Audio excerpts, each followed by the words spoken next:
코로나나 감기나 이제 동격이 된 것 같습니다. 감기가 유행한다니까 안 좋기는 하지만 코로나가 이렇게 약해졌다 또 생각하니까 또 한편으로는 위로가 되기도 합니다. 오늘 아침에 추운 날은 내 은행잎, 노란 은행잎이 좋아서 좀 그대로 쓸지 말고 놔두라고 했더니만 새벽 이불 끝에 어느 다른 어떤 생전 처음 오신 분이 또 빗자루를 들고 또 공덕을 지켰다고 싹 쓸어놔 버렸어. 이렇게 세상이라고 하는 것은 의도치 않게 잘 되는 일인지 어쩐 일인지 모르겠지만 이렇게 노란 은행잎이 조금 흩어져서 보게 되었습니다. 법당에 이렇게 들어설 때마다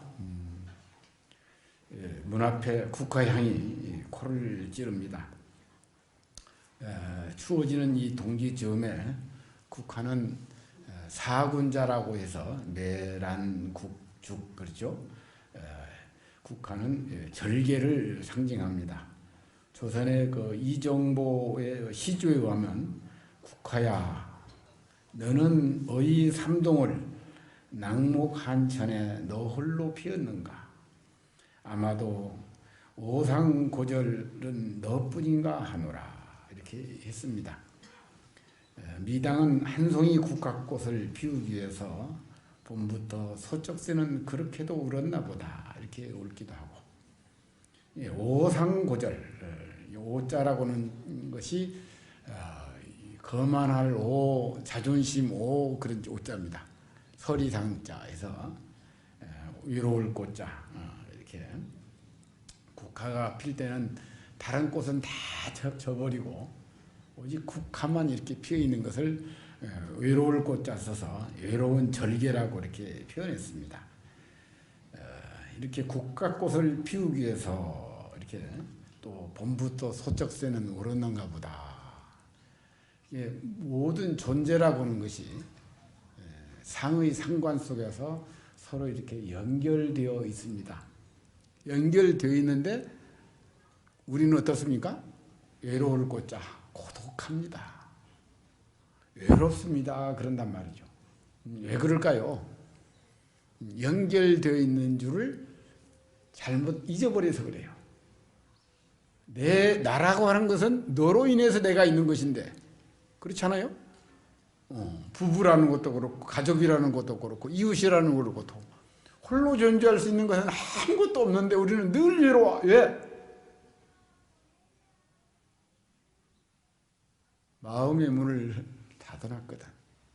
마음의 문이라는 게 뭐죠?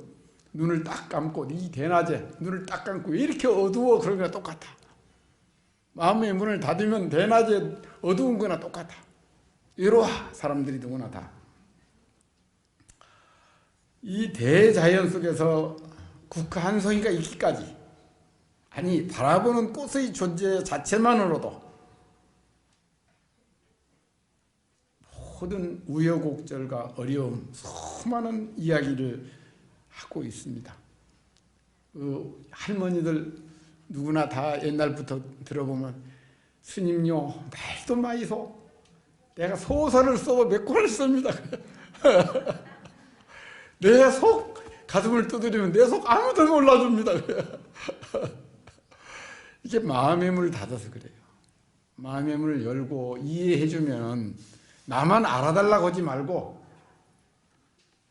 내가 먼저 남을 마음의 문을 열고 이해해줘야 되는데 그래야 이 얘기를 들어줄 때 들어달라고만 하지 말고 남의 얘기를 들어줄 때 존재는 시가 되고 꽃이 되어서 한없는 경이로움으로 내 곁에 다가와 새롭게 거듭 피어난다고 했는데 알고 보면 우리 서로 어우러짐이 관계이고 관계를 우리 불교에서는 연기라고 이렇게 하죠. 관계는 잎잎이 만나 한 꽃을 피우면서 함께 숨을 들이내쉬는 한 생명으로 아름다운 삶을 살아가고 있다 그랬습니다. 이렇게 우리가 참으로 어우러져서 함께 살아가는 한 생명인데 왜 우리는 이렇게 함께 하지 못하고 요즘 이렇게 전기세를 못 내서 가보니까 그만 다시 또 인연 있는 사람하고 연결해 보니까 그 사람하고 자기 부모 관계, 친척 관계 다인데도 불구하고 그 사람하고 관계 끊은 지 오래돼서 나는 몰라요. 그런단 말이지. 자, 여기 나홍스님의 개송이 있습니다. 우리가 잘 아는 개송인데 청사는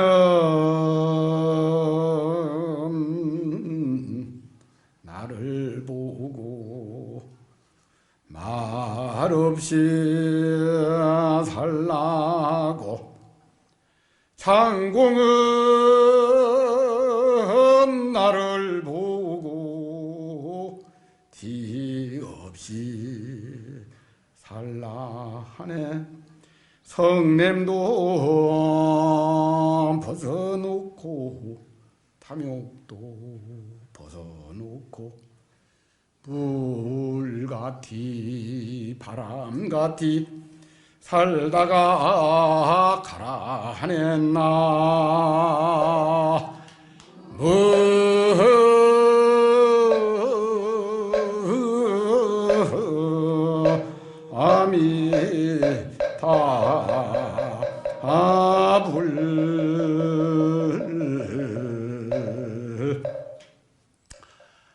이 자존심, 존재감 이거 좀 내려놓고 살면 훌훌 털어버리면 될 텐데 부재불재불이 장엄정멸궁이요.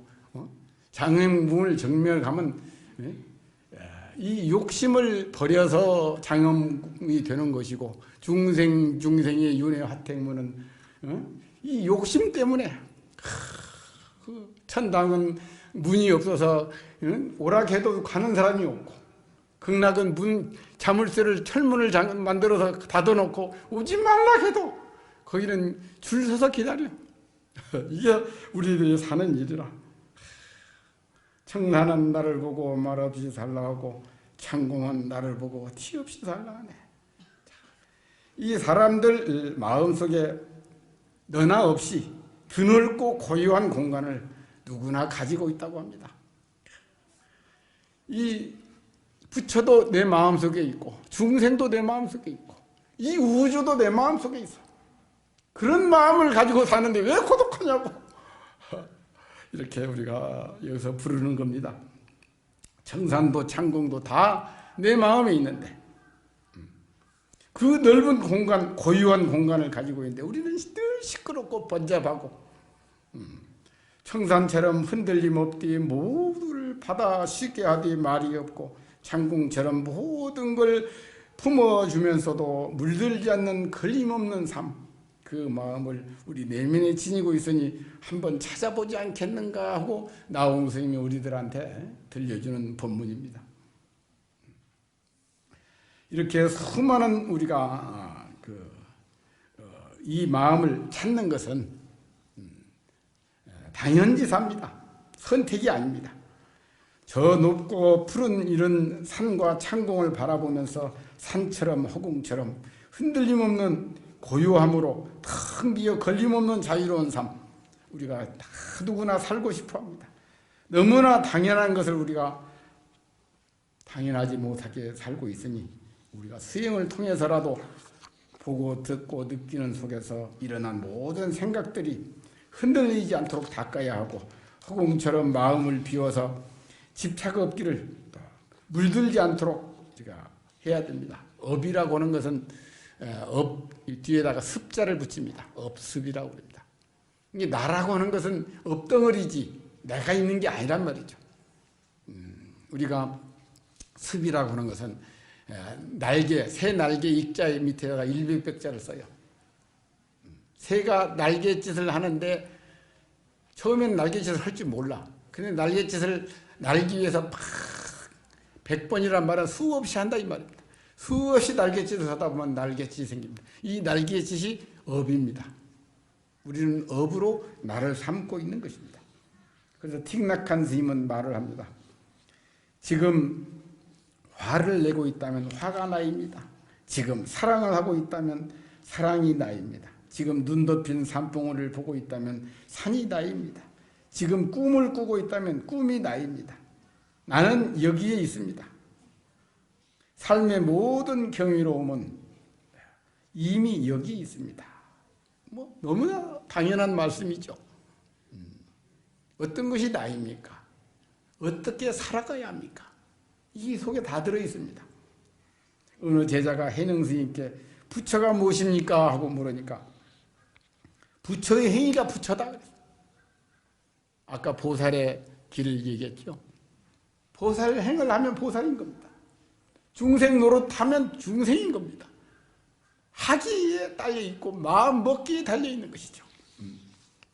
그래서 이 한자로 행은 불행시불이다.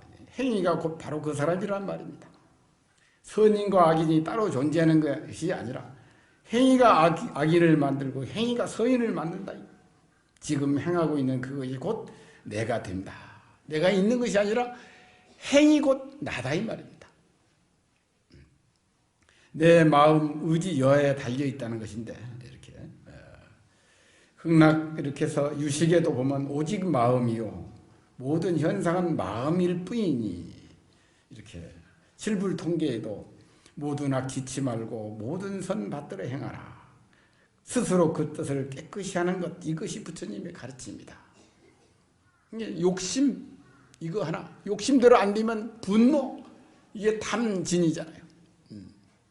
그래서 욕심대로 되면은 어떻습니까? 안 되면은 분노고 욕심대로 되면은 집착 이게 어리석음이거든요. 욕심 하나에 진치가 다 달려있어. 탐진치가 다 들어있어. 따로 구분하기는 하지만 구분할 것도 아니야. 욕심 하나 비우면 집착도 떨어지는 것이고 욕심 내면은 막 남들 안 되면 막 분노가 돼가지고 화탕지옥이 되는 거고. 그러니 세상은 나의 모습이요. 세상이 내 모습이라. 내가 지은 업대로 살고 있는 것이란 말이지. 누구를 탓하지 말고 관계를 알고 지은 바 업을 닦으라 이 말입니다. 업이란 무엇이냐? 자신의 생각이라는 감옥에 갇혀 있는 것이 업입니다. 나는 어쩔 수 없어. 나는 안 돼. 나는 타고나기를 그렇게 타고났어. 이게 업이에요. 과거에 얽매여 수많은 생각 속에 우리는 길을 잃어버리고 스스로 짓고 스스로 만들어내는 이 자아를 자기로 잘못 알고 그것이 전부인 줄 착각 속에 살아가고 있다는 것이 업이라고 얘기합니다. 그래서 불도를 배운다는 건 뭐냐? 자기를 바로 아는 거예요. 자기를 배우는 겁니다.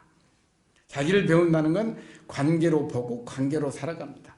우리는 나라고 하는 게 없습니다. 아까도 처음에 얘기했듯이 나는 너로 인해서 납니다. 이것이 있음으로 저것이 있고 이것이 생김으로 저것이 생기며 이것이 없으면 저것도 없는 겁니다. 가족이 없으면 나도 없고 부모가 없으면 나도 없는 겁니다. 그런데 부모는 실컷 키워놓으면 뭐입니까? 그들도 보지도 않고 밑으로만 내 사랑은 내리사랑이라고 그러면서 자기 자식만 챙기죠. 그 자식도 부모는 또 내팽개쳐놓고 어떻습니까? 그걸 사랑이라고 우리가 잘못 알고 있는 겁니다. 그래서 관계로 보고 관계로 살아가는 것 이것을 우리가 배우는 겁니다. 그걸 연기법을 배운다 그러죠. 지금까지 알고 있던 관념과 개념이라는 거 어떻습니까? 아랫께도 어느 우리 노보살님 수자령 영가 천도한다고 해서 제가 천도는 해드렸지만은 한 4살 정도는 돼야 자아가 있습니다. 4살 되기 전까지는 자아가 없어요. 왜? 이름 부르면 자기가 예 하고 대답해야 되는데 한 2살, 3살 될 때까지는 자기가 누군지도 몰라. 이 개념이라고 하는 게 바로 자기라고 하는 것부터 개념이 생기는 겁니다. 자기가 생기면 너다 누구다 다 이것이다 저것이다. 개념적 그걸 갖다 관념으로 규정짓는 것. 이것을 다 비우고 잊어버려라 그렇게 합니다. 비우고 잊어버려라.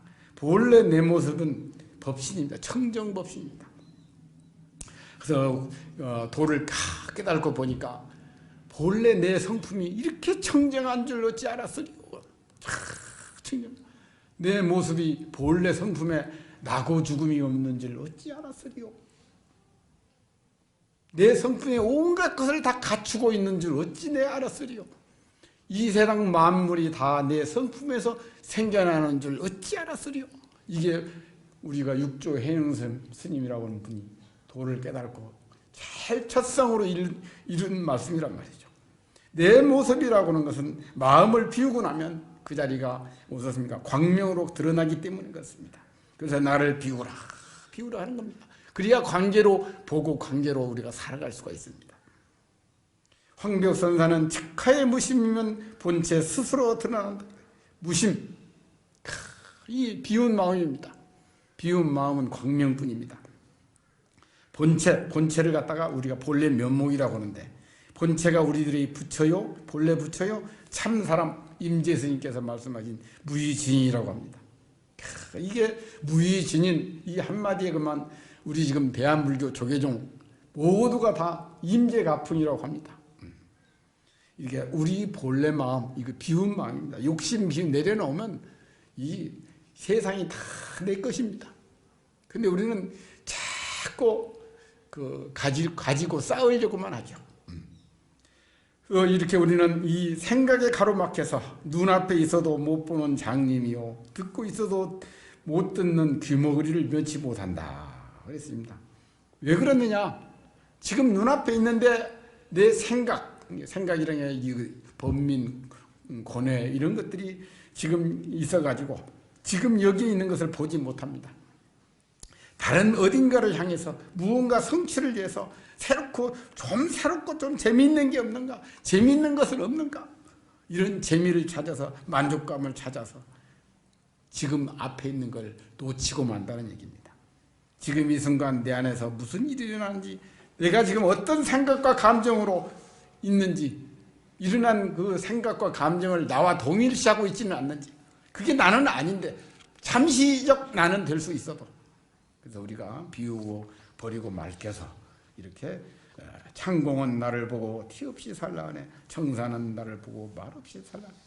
관계 속에서 관계에 얽매이지 않고 살아가는 사람을 우리가 참사람 무의진인 그렇습니다. 그래서 이 무의진인 가지고 우리 저기 잘 아시는 미화왕사 그때 금강스님 참사람 프로그램을 해가지고 우리나라 템플스티 1등도 하고 그랬죠. 늘 1등을 해왔었죠. 이 무심이라고 하는 것은 이렇게 상대적 대립을 벗어나서 삶과 죽음도 벗어나서 주관과 객관도 분별을 두지 않기에 이 몸 그대로 그냥 세상과 내가 둘일 수 없는 것을 무심이라고 얘기합니다. 그 무심이 되는 것을 꿈을 깼다라고 하고 눈을 떴다라고 이렇게 얘기합니다. 눈을 뜨고 꿈에서 깨어난 차원은 광대한 바다. 이 무심을 알고 파도를 바라보면 파도가 곧 바다고 바다가 곧 파도인데, 그래서 이 무심을 모르면 파도만 가지고 이 보기 때문에 파도가 생기고 사라지는 것을 괴롭고 슬프다고 여깁니다. 그래서 산은 산이요 물은 물이요 했다가 산이 아니요 물이 아니로다. 이게 무심이란 말이죠. 그리고 무심을 통과해서 그 다음에 한 말씀이 산은 산이요 물은 물이로다. 처음하고 끝은 똑같지만 똑같은 게 아니에요. 산을 올라갔다 온 사람하고 올라가 보지도 않고 그 제자리에 있는 사람하고는 하늘과 땅 차이로 달라진단 말이죠. 그래서 우리가 이렇게 그렇게 모든 걸 다시 사는 산이로 돌아오는 것, 이걸 각성이라고 얘기합니다. 요즘 말로 알아차린다. 이 알아차림을 우리가 깊이 이해하는 통찰이라고 그렇게 얘기합니다. 무심의 경지에 도달하려면 방법 중에 하나가 모든 현상을 꿈 같은 것으로 보라 그랬습니다. 꿈 같은 것으로 보라. 우리가 여몽한포영 금강경도 나오죠. 제일 끝판에 일체 현상뿐 아니라 자기 내면에서 일어난 모든 현상까지도 꿈 같은 것으로 보라. 지나간 세월이 한바탕 꿈이듯이 지금 여기 현장에서 현실적으로 일어나고 있는 보여지고 느껴지는 것들, 자동차, 건물, 그리고 모든 사건, 사고라는 거 알죠? 사건은 어떻습니까? 내가 당하는 것이고, 사고는 어떻습니까? 내가 당하는 거, 사건은 내가 저지르는 겁니다. 이런 거 모두가 다 당하고 저지르는 것까지도 꿈으로 이렇게, 꿈이었구나 라고 이렇게 생각할 때 거기에 원망이 있을 수가 없죠. 누구 꿈속에서는 어떤 꿈을 깨는 순간 다 사라져버리고 말죠. 그랬을 때 남아있는 건 성성적적 각성이 고향 속에 있다는 겁니다. 이렇게 무심이 되어도 또 거기에 머물지 말고 아까 보살의 길 그랬죠? 노래에서도. 무심 속에다가 보살의 원력을 담아야 됩니다. 그래서 강을 건넌 다음에 배를 남기고 떠나듯이 우리가 수단과 방법을 다 내려놓고 온갖 생각, 감정, 허망한 것들 다 무심 속 이렇게 다 집착도 다 내려놓고 이렇게 우리가 물결 치는 대로 빈배같이 떠들면서 거기에 보살의 원력으로 살아가라는 겁니다. 그렇지 못하다면 아직도 꿈속에서 우리가 괴롭고 힘들다는 것은 아직도 꿈꾸고 있다는 얘기입니다. 그러니까 그 근본 뿌리인 성냄, 어두움, 집착 모두 볶는 눕듯이 녹여내야만 됩니다. 그게 참여하고 주력하고 독송하고 독경, 사경 이런 걸 통해서 좌선 통해서 다 그걸 고요하게 내려놓는 일입니다. 나와 너 그리고 우리는 모든 관계를 한 생명 한 꽃으로 우리가 받아들여서 우리가 남의 고통을 나의 고통으로 받아들여서 지혜와 자비로 사랑의 꽃으로 피워가라는 얘기입니다. 이것이 부처님 마음이요 보살의 길이요 부처님 세상입니다. 본래 면목을 노래한 나홍스님과 임재스님이 개성이 있습니다. 우리 내방 앞에도 보면 이 나홍스님 개성을 이렇게 써놨습니다. 여기에 부처님 마음 노래한 그대 몸속에 있는 여유주를 얻게 되면 세세생생 써도 끝없는 무진보배를 알게 될 것이니 물건마다 밝게 드러나지만 찾으려 들면 원래 흔적조차 없네. 그렇죠? 물고기가 물을 찾는 순간 봄에서 봄을 찾는 순간 봄은 못 찾는 겁니다. 그러나 찾으면 흔적도 없지만 매화나무 가지 끝에 매화꽃이 열렸더라 그런 얘기예요.